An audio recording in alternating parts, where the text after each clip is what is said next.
Hello viewers and welcome to Reality of Life Enlightenment TV talk show. I remain your host, Akobi.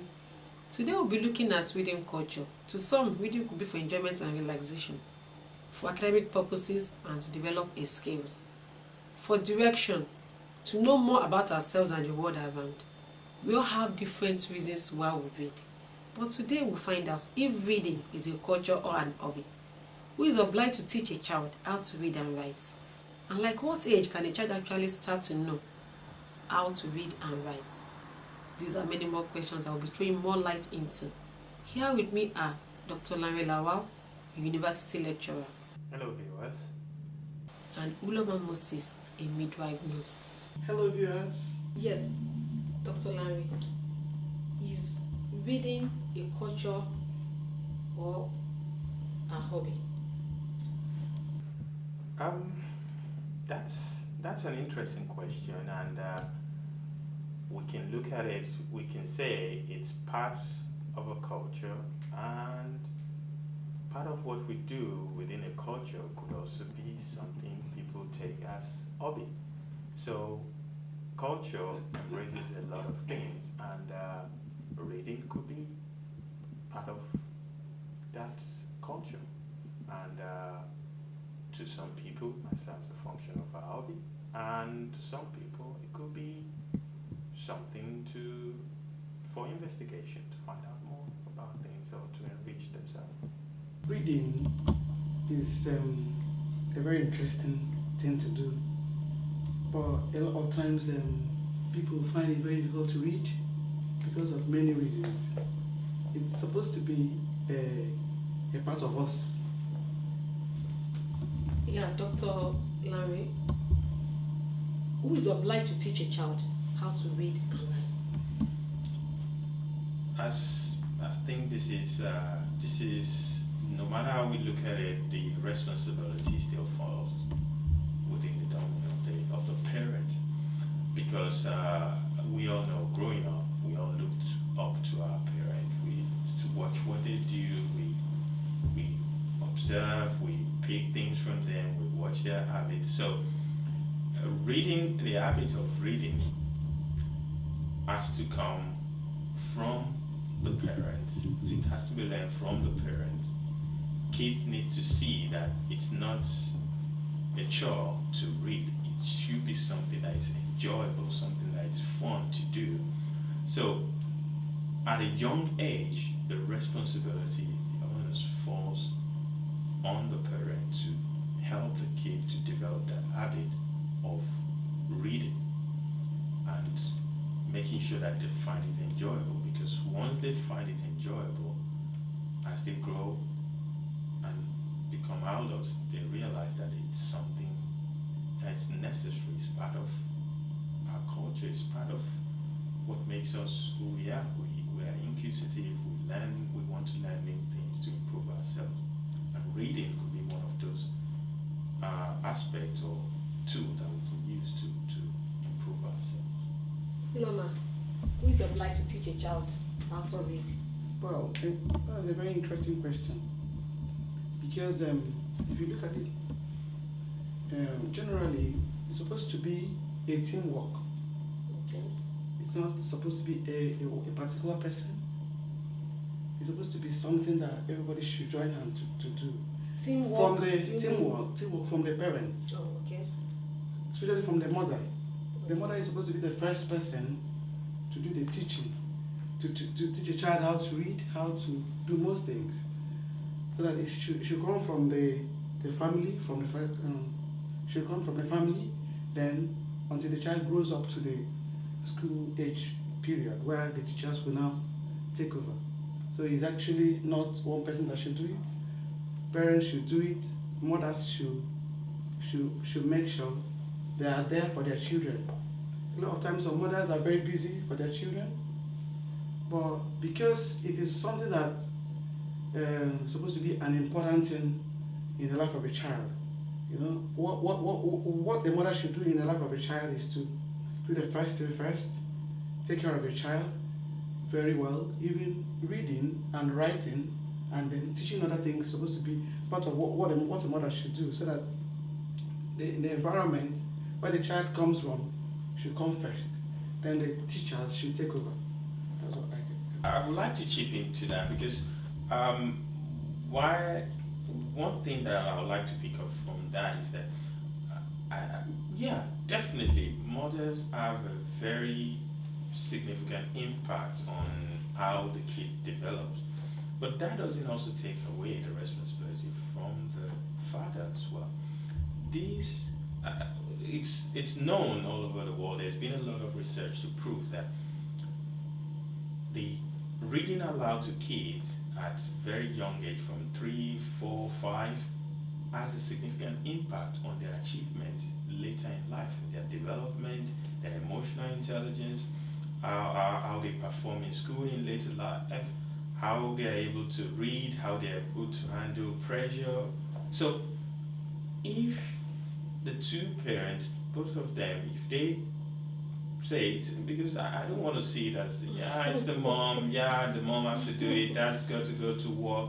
No, I think it's kind of enriched the life of the kid if both parents find the time.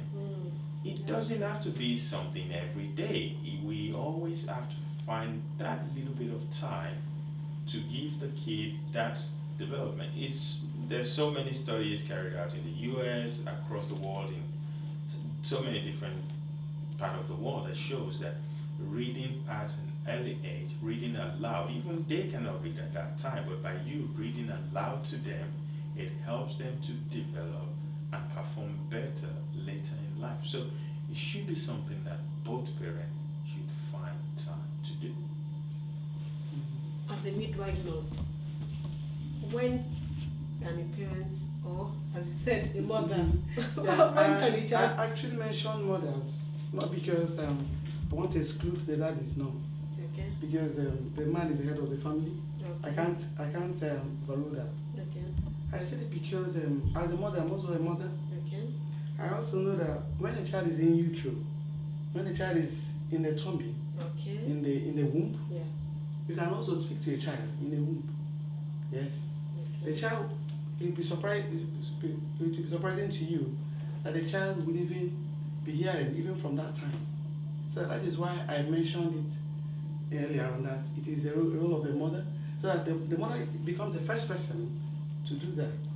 Right from the womb. Right from the womb, because the child will know your voice and you may not know. My experience as a nurse midwife, Okay. and as a mother, I understand that the children, when they start to grow, because you are the first person to meet them. That's as a mother, true. you always, and you have bonded with them, first person to bond with the child, so that you're the first person to impact that on the child. So that's why I mentioned the mothers first. Okay. The fathers should also, help in doing that, and I know that parents should do that in their homes, so that they will make the child to have confidence even when the child goes out in the society. Not when the child goes out in the society or gets into a school, then the child will be very, very inferior to talk, because they didn't play their role very well. They neglected the child. Sometimes they are very busy at work. They can't even come back from work to So are you be with the saying child. that communicating with a child right from the womb improve their mental story? Is that what we are saying here? Yeah. Improve their mental ability. Yeah, we can take it in another dimension. Let's look at it this way. There are studies that shows that actually from the womb, if you listen to a particular kind of music, when babies come into this world, they actually respond to that kind of music. That's true. When you talk to them, when you have an argument, you're in a bad mood, they feel it when they are in the mood, in the womb, and when they come out into this world, they can actually perceive this and they respond to it. So just like Sister Oloma has mentioned, learning starts from the womb, and definitely by having a good environment when the baby is in the womb, the nurturing environment in which the mother is in plays a role in the development of the kid, of the baby from the womb. So even when they are in this world, the development continues. So the foundation needs to be there from the womb. You won't find, I don't think it's strange if you hear some parents say they read to their baby even though they're in the womb. I don't think it's a bad idea. I think it's a good thing because other studies have shown also that they understand if you play music, let's say in a different language, when the baby is born, they can recognize whether that language is their mother tongue or not their mother tongue. So that shows us that a lot of learning is actually taking place in the womb, and we can leverage that and start helping the kid to develop into a better person from there.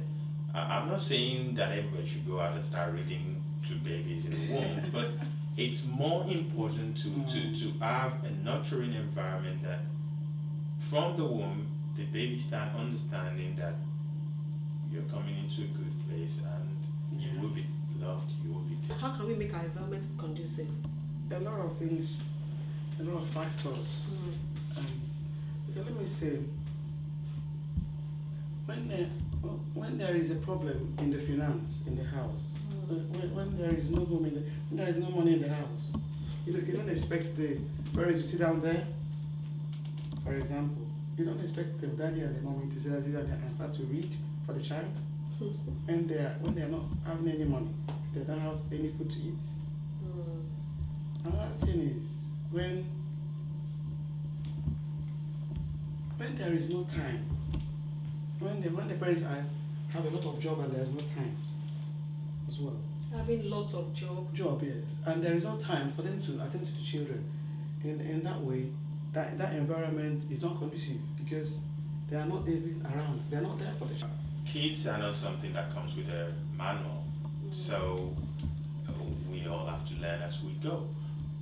But one important thing is that if there's a way, a method that has been tried and tested, then we need to adopt it. Okay, if I quickly go back to that issue of environment or what is the most conducive environment, yeah, one thing that is the most important that most of the time we overlook is the love that we give the kid. We may not have all the money in the world, but if the kid knows that my parent loves me no matter what I do, they love me unconditionally, that gives them a good leverage, a good standing in life, because they are not going to bow down to pressure from outside, because they know the people who matters most in their life love them no matter what. That's true. That sets them up very well in life. We can talk about, I'm not going to be naive and say money or socioeconomic circumstances is not important. It's equal, it's very important. But there are also some other little things that we overlook, and I can understand the pressure we are all under. We need to make money to give our kids a better life. But how do we define a better life? Is it because we want to buy them the latest mobile phone, or because we want to give them a better life in the sense that they have education which will allow them to achieve to the best of our ability? So definitely economic is needed. The relationship, the family environment, love and support, it's all important, but we should not overlook that very important aspect of love. For me, if I'm going to say to anyone, love is an action word. It's a verb. You have to show it. You just don't say, yeah, you're my kid, I love you. You have to show it, and that is what helps them to develop. How can a parent show love to their kids? Yeah, many ways. But if you give time to your child, it is very important to give your child time, and make sure you don't ignore the child, or think that the child doesn't know what she's doing or he's doing. It's good to give the child time. Make sure you listen to the child. Make sure you are a friend to your child. Don't say she is too little, or she's too, or he's too little. Therefore, whatever she says does not matter. It's good to kind of make your child your friend. I'll be very skeptical in using that word friend, because for growing up, we have different kind of friends. If you have friends, they might not be able to tell you, you know, that's beyond the boundaries. They might not give you boundaries, but you still have to maintain. I would say, I wouldn't use that word friend. I would say you have to be a parent. Okay.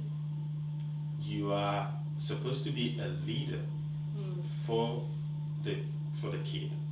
Okay. If you want the kid to embrace reading as part of a good habit to develop, you have to show that as a leader. A friend doesn't necessarily need to lead you. A leader shows the way, they practice what they preach so that others can follow. But that being a leader doesn't mean you are close to feedback as well. You listen, you take things in, and you give feedback, you're ready to take feedback. So this way they learn from you. I in my class, and I've been opportune to have conversation with other teachers and also share my experience with other teachers as well. Kids, no matter the age, they watch what we do, they hardly listen to what we say.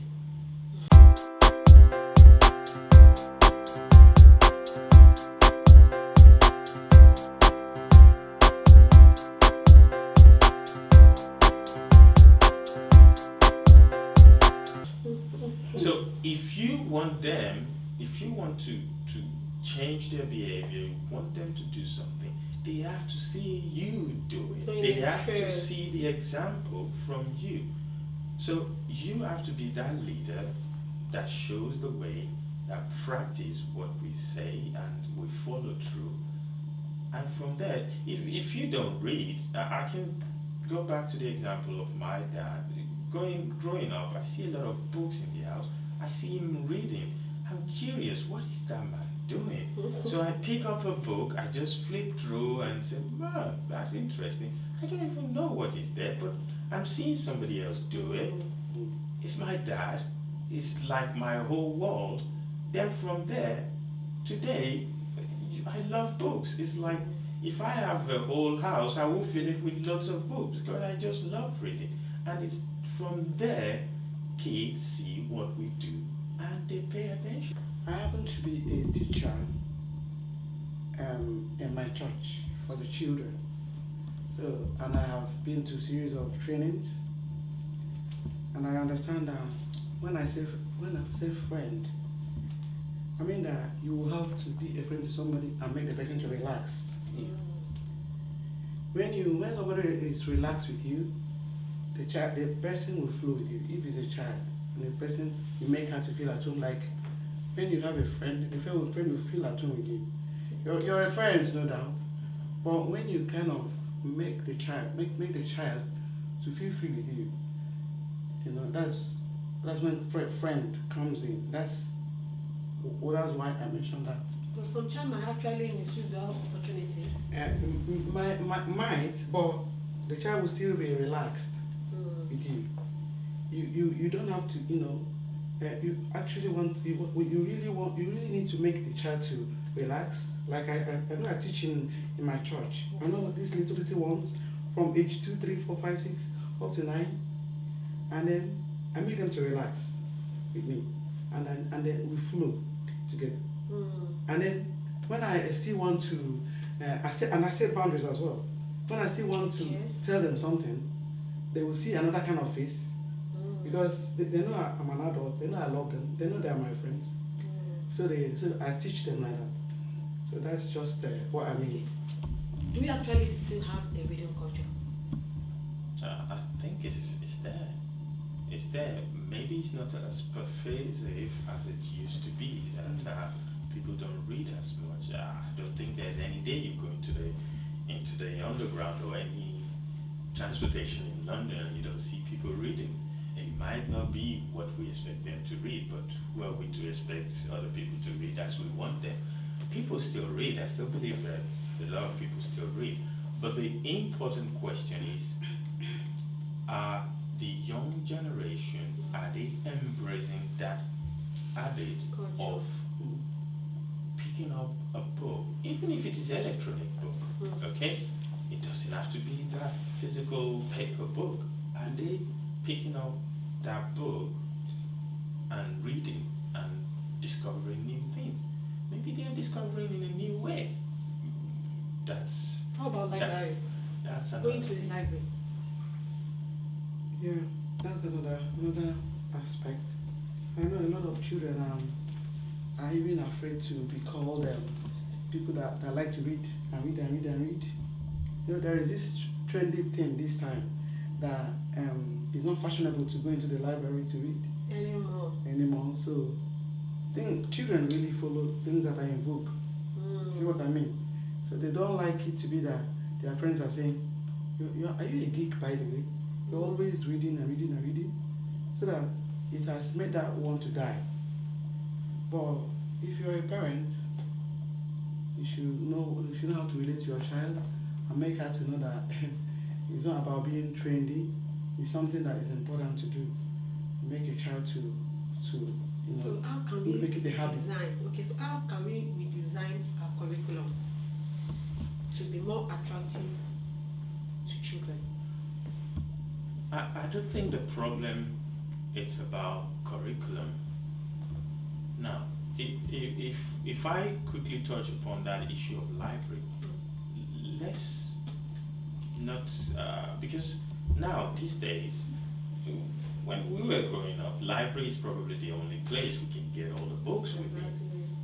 Now, you can sit anywhere, you can sit on a train at a bus stop and you can have access to the World Wide Web and grab up a book, grab up an e-book, do your assignment wherever you are.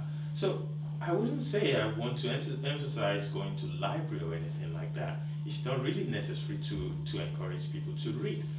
What is more important is, do we encourage kids to see reading as something enjoyable from a young age? Yeah.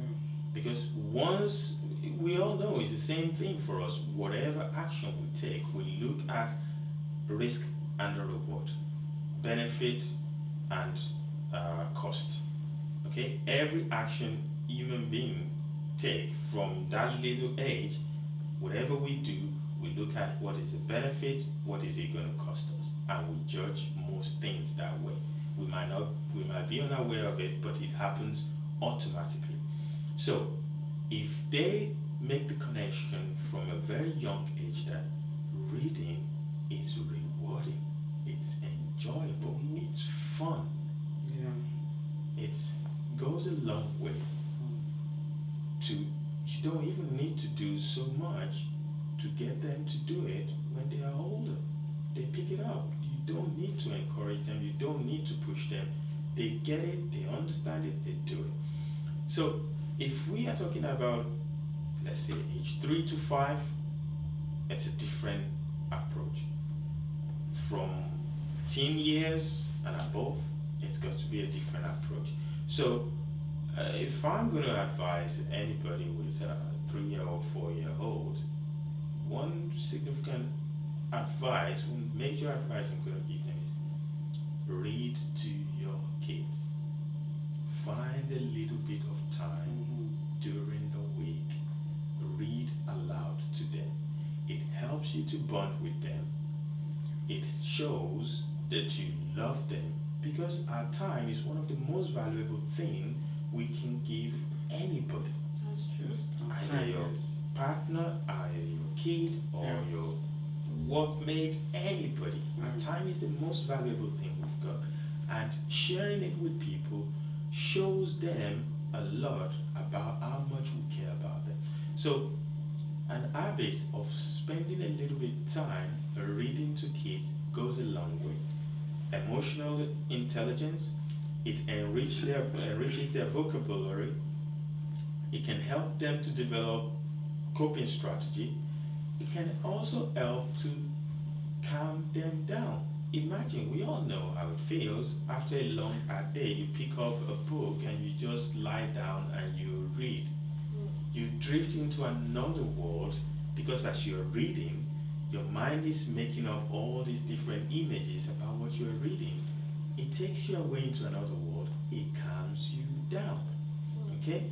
A good routine, a good exercise of reading has a lot of benefit, and for young kids, that is a very, very important advice I would say. Okay, so are you saying that if we have a reading culture, that can promote prosperity and peace to the society? Is that what we are saying?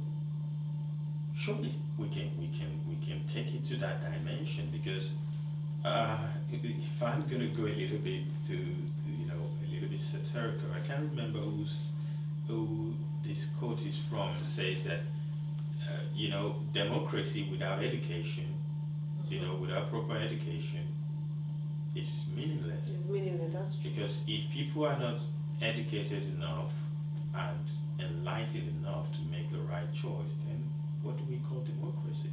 So that habit of picking up books, finding out about things, because remember, it doesn't only have to be books. It could be electronic books. It could be just going online, newspaper, and read to find out more about things, how things work, how things move, how things happen. It goes a long way to enrich somebody, either to enhance their prosperity in life, to enhance the how they value their life, to make better informed decision. So it goes a long way. Peace, it's something we all hope we can get, but I cannot say that by reading, because even if you're reading the wrong thing, you can always justify it. Depends on what you read. So reading, it's a good thing, but I don't know about making the world a peaceful place.